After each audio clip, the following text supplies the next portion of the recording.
Unti-unti pong bumabangon ang General Santos City matapos po ang pinsalang dulot ng magnitude 7.8 na lindol. Bumalik na po ang kuryente sa ilang lugar at nagbubukas na rin ang ilang negosyo. Naumpisahan na rin ang clearing operation sa mga establishmento na nasira sa kasagsagan ng pagyanig.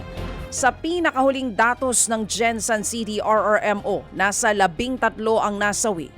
Higit 100 namang residente ang apektado. Nananatili pa rin sa evacuation center ng barangay ang ilan sa mga ito. 4 ang patuloy pa ring hinahanap sa ngayon. Tumagas naman po ang langis mula sa sumadsad na cargo vessel sa baybayin po ng barangay La Virgen, Milagrosa. Diyan po yan sa Badok, Ilocos Norte. Nagtulong-tulong na po ang iba't ibang ahensya ng gobyerno para hindi na lumawak pa ang epekto ng oil spill. Lunes nga po mga kapatid, sumadsad po ang cargo vessel sa dalampasigan ng Badok matapos po umanong mapasok ng tubig dulot ng malakas na alon at hangin. Galing sa Corimao, Ilocos Norte ang cargo vessel na may kargang graba na dadalhin sana sa Calayan sa Cagayan.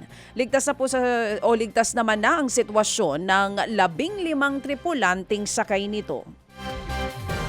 Sinimulan na pong ayusin ng DPWH ang tila napabayaan na road project dyan po yan sa Dagupan City sa Pangasinan. Inireklamo po sa social media ang proyekto sa Arzadon Road sa Barangay Mayombo.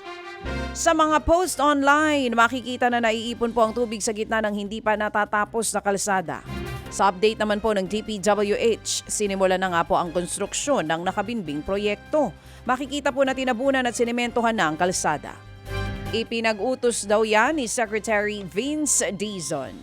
Mga kapatid, patuloy po kayong tumutok sa 105.9 True FM para sa totoong balita, impormasyon, music and entertainment. Mag-subscribe sa aming YouTube channel at podcast at sundan nyo kami sa Facebook, Instagram, X at TikTok sa True Network PH. Bisitahin din po ang aming official website, truefm.ph. At panoorin din kami sa True TV Signal, Channel 19. Kami po ang 105.9 True FM.